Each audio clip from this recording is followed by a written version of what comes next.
One of the first shots we received feedback on was the first shot within the trailer. This shot did not use any sound given that it was the film classification shot, meaning that it informed the audience of what the age rating was for the film.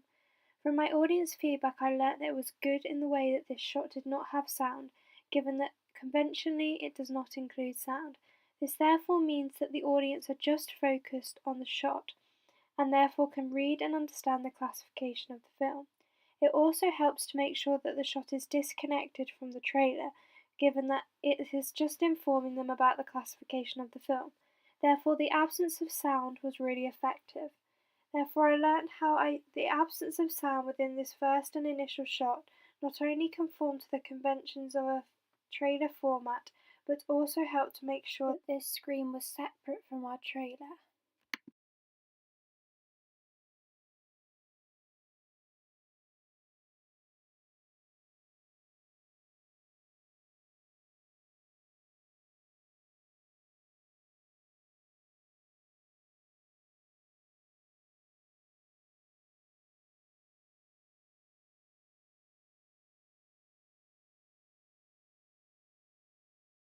Some of the audience feedback I received regarding sound related to the fact that this first section, where a happy and relaxed atmosphere was encoded, needed a voiceover.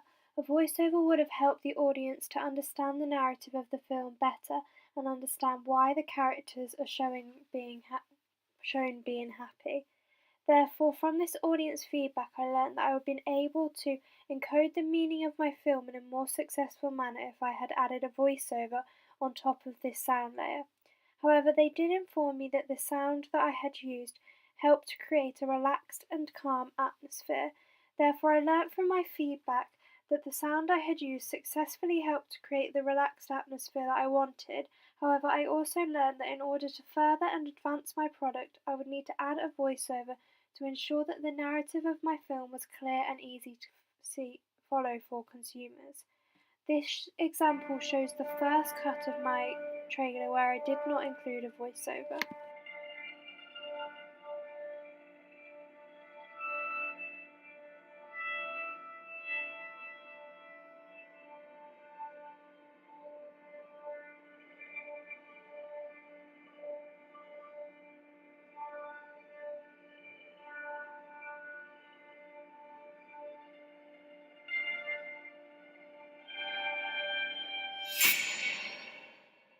He's going to kill me. I learned from my audience feedback by adding a voiceover to this first initial part of the trailer. I added this voiceover given that it would help to encode and ensure that the audience understood what the narrative of the film was about. It is really important that the audience understand the narrative of the film, given that if they do not understand the narrative, then they are not likely to want to watch the film. Therefore, I learnt from my audience feedback that adding a voiceover would help ensure that they understood the narrative. I also learnt that by adding a voiceover, I would be successfully conforming to the format conventions of a trailer, and therefore I improved and learnt from my audience feedback by adding a voiceover to my work. This cut shows the final production of my work where I had added a voiceover to this initial early section.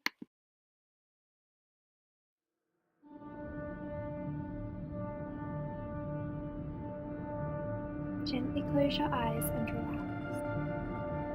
I want you to think about the happy memories in your life, the good times that you've had, the support and love that you have received.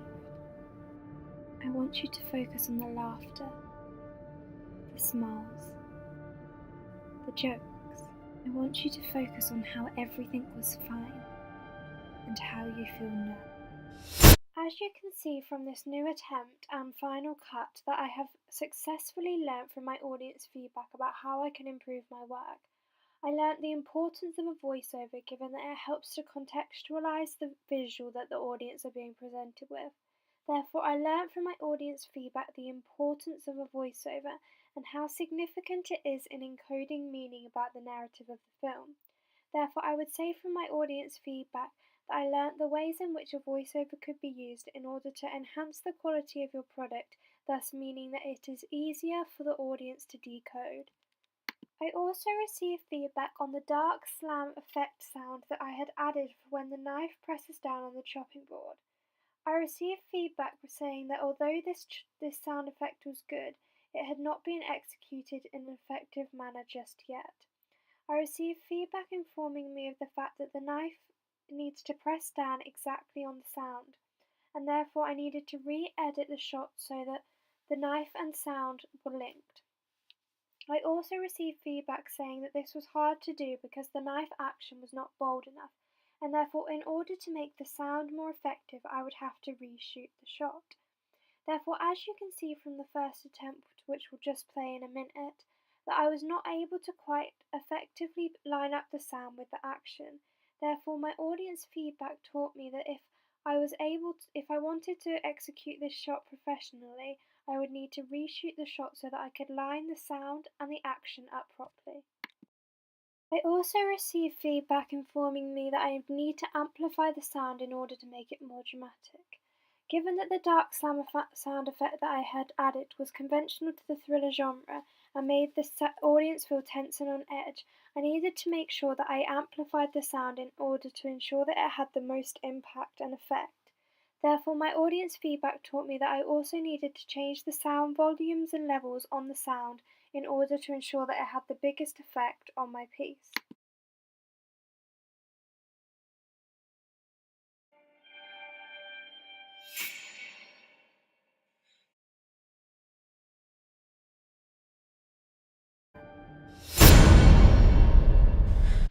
As you can see, I learnt a lot from this audience feedback. Firstly, I learnt to amplify the sound so that it had more of an impact. This shot was a really important shot within our trailer, given that it helped to encode a tense, dark, and unsettling atmosphere. It was therefore used to show a mood change within our scene, therefore meaning that it was a really important shot to get right in terms of sound and image. Therefore, I learnt from my audience feedback that in order to make this sound more prominent and therefore more effective, I would need to amplify the sound, which is what I did. You can see from the final cut that the amplified sound has much more of an impact, given that it makes the audience feel tense and on edge. Therefore, this shows how I was able to listen and learn from my audience feedback, given that I was successfully able to amplify the sound, thus meaning that it created a more tense and eerie atmosphere.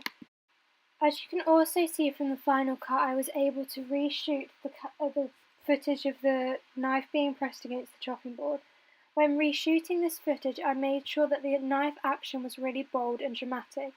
This would therefore mean that when editing, I would be able to line the knife up with the sound, ensuring that there was continuity between the action and the sound. This therefore shows how I learnt from my audience feedback that it was important to have good continuity between the editing and the sound and the image. This was important given that it made sure that things looked realistic and natural, thus meaning that it encoded and created a tense and eerie atmosphere more successfully. Some other feedback that I received regarding sound was that I needed to make more use of the diegetic sound that was recorded when I recorded the footage. Some of the diegetic sound which I recorded when recording the footage was really good given that it helped to create an eerie and tense atmosphere. In my rough cut, I did not make the most of this sound, given that I tended to decrease the volume of the diegetic sound so that it could not be heard within the shot. Therefore, I learnt from my audience feedback that in order to create a more tense and eerie atmosphere, I should make more use of this diegetic sound, which thus helps to create that tense atmosphere. For example, in this rough cut you can see with the shot of the tap where the water is coming out of the tap, I did not include the diegetic sound of the water falling into the sink.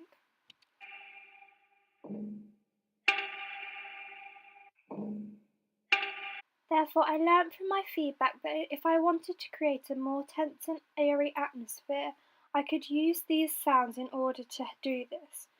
Therefore, when going back into my film and editing it, I amplified the diegetic sound from my footage in order to place emphasis on the fact that the naturalistic sound was rather creepy and unsettling. Therefore, as you can see in the next cut of my trailer, I was able to amplify the sound of the water coming out of the tap, meaning that it created a tense and unsettling atmosphere. I did not amplify this too much, however, given that I did not want to take away from the soundtrack. Therefore, I was successfully able to learn from my audience feedback about ways in which I could slightly edit and tweak my sound so that it created a more tense and eerie atmosphere and thus conformed to the thriller genre in a more conventional manner. Getting progressively worse. It is difficult. As you can see, I learnt from my feedback that increasing the diegetic sound of the tap running out of the water successfully helped create a tense and eerie atmosphere. It also helped to reinforce that water was a running theme throughout my narrative, given that it was used at lots of different points within the trailer. The sound of the water dripping from the tap into the sink created a tense and eerie atmosphere, and therefore from learning to include this by my audience feedback, I was able to ensure that my trailer conformed to the conventions of the genre in a more appropriate manner. This therefore shows how my audience feedback was really useful, given that it informed me of how to edit and change my trailer so that it was more conventional to the thriller genre. Given that my first attempt included only a sound score meant that my audience feedback told me that if I was to improve my trailer and make it conform to the format conventions of a trailer more, I would need to include dialogue within my trailer. Therefore, when looking back through my footage, I tried to see if I had any footage of whereby dialogue was used that I could use within my trailer in order to make it conventional. However, this was not the case, and I did not want to just add any footage in that had dialogue, given that I wanted the dialogue to be meaningful and purposeful. Therefore, I decided to do a reshoot whereby I shot some more footage with dialogue. This therefore shows how I was successfully able to take on board what my audience feedback has said and learn from it in order to add dialogue to my work and thus mean that my trailer conformed to the format conventions of a trailer in a more conventional manner.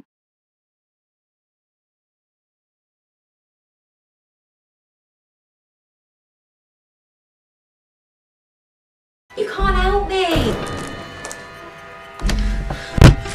As you can see, I was able to learn from my audience feedback, given that I was able to reshoot some of my footage so that it included dialogue.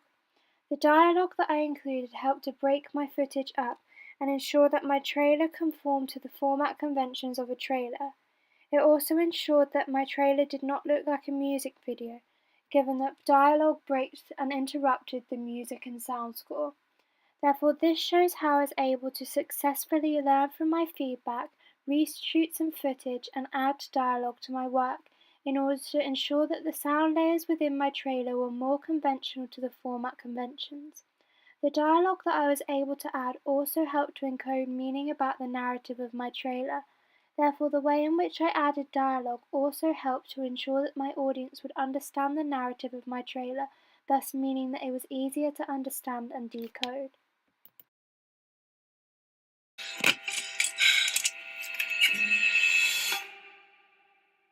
As you can see from the footage that I have just shown, within my rough cut of the trailer, I was able to include the diegetic sound of my central protagonist B heavily breathing.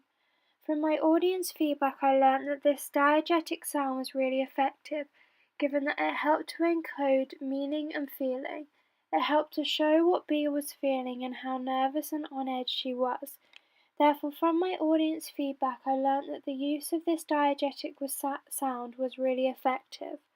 However, I also learnt from my audience feedback that I should endeavour to include this sound more within my work. I learnt that I should do this given that it was really effective and tried to make the audience feel tense and on edge. It also made sure that my trailer conformed to the format conventions of a trailer. It did this given that it ensured my trailer did not look like a music video, given that the diegetic sounds of her heavily breathing broke up the music and sound score, meaning that it was not following the conventions of a music video.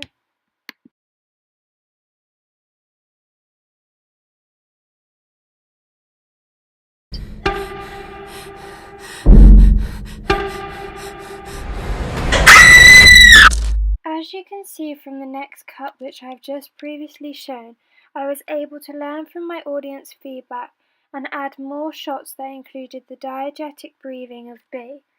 This breathing helped to echoed a dark and tense atmosphere, given that the breathing was fast-paced and vicious, meaning that it helped to encode the fact that B felt worried and on edge. This therefore shows that I was able to listen to the audience feedback that I had received and edit and change my product so that it was more conventional to the thriller genre. It also shows that I was able to use different layers of sound and different sounds in isolation in order to improve the quality of my work and encode meaning for my audience.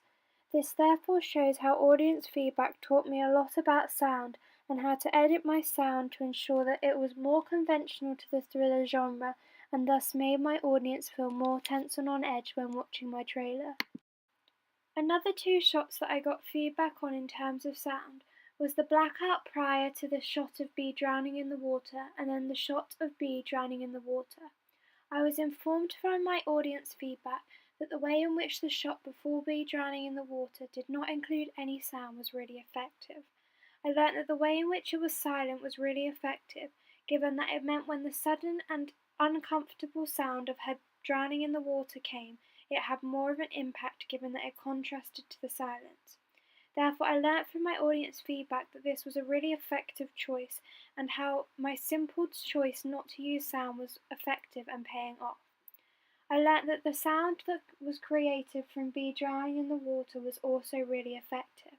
I learnt that it was effective given that it was an uncomfortable sound that made the audience feel tense and unsettled, given that it was a horrible sound whereby you could tell that B was choking on the water. However, from my audience feedback, I learnt that in order to make this sound more bold and dramatic, I should amplify the sound, ensuring that it had a full impact. Therefore, I learnt from my audience feedback that in order to make this section more tense and dramatic, I should amplify the sound of B drowning in the water.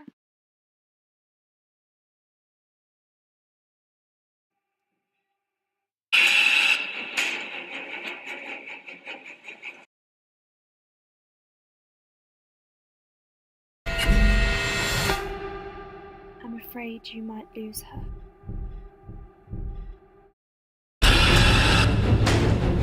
As you can see from my second attempt, I was able to learn from the audience feedback I received. I was able to learn from the feedback given that I successfully amplified the diegetic sound of her drowning in the water. I amplified this to a loud and uncomfortable volume, meaning that the audience felt tense and on edge when listening to the sound. This therefore shows how my audience feedback taught me about how to adapt and change certain parts within my work to ensure that there was more contrast between the silence and the sound. The way in which I amplified the diegetic sound effect successfully helped create a really tense and uncomfortable atmosphere, given that the loud amplitude of the sound of her drowning was uncomfortable and unpleasant to listen to. Something else that I received feedback on in terms of sound was the ending of the trailer. I received feedback that the way in which the sound at the end of the trailer built up was really effective.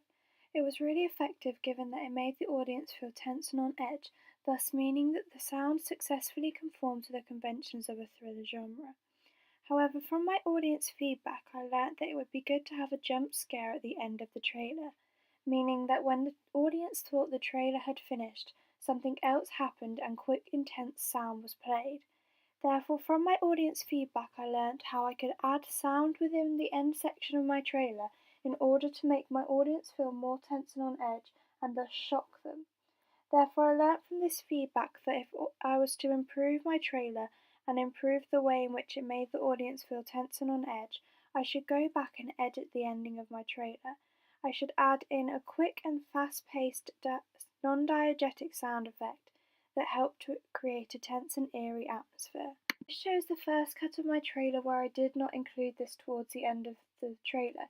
As you can see at the end of the trailer, the sound just drifts off and therefore is not that tense and unsettling for the audience. Therefore, from my audience feedback, I learnt that if I was wanting to improve this rough cut of the trailer, I would need to work on the sounding at the end of the trailer.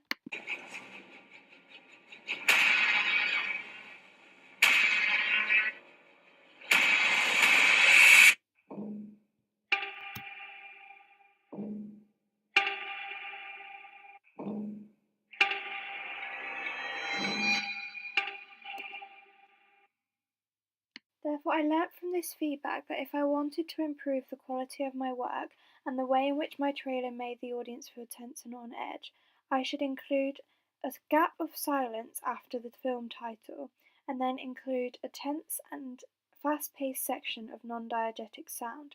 The silence before this sound will make the audience think that the film trailer is over, and mean that it contrasts really well with the intense and fast-paced sound that I will include. This will therefore successfully make my trailer more effective, given that the audience will not expect the fast-paced and non-diegetic sound that will be played. Therefore, I learnt from my audience feedback about different ways in which I could add sound in order to make my video more successful. The next footage shows the final cut of my video, and as you can see from the final cut, I learnt from my audience feedback and was able to edit in the sound in a way that was going to make the audience feel more tense and on edge. This shows how I learnt from my audience feedback about how silence and intense sound was really effective when placed next to each other, given that the contrast of the two sounds successfully helped to make the audience feel tense and on edge very quickly.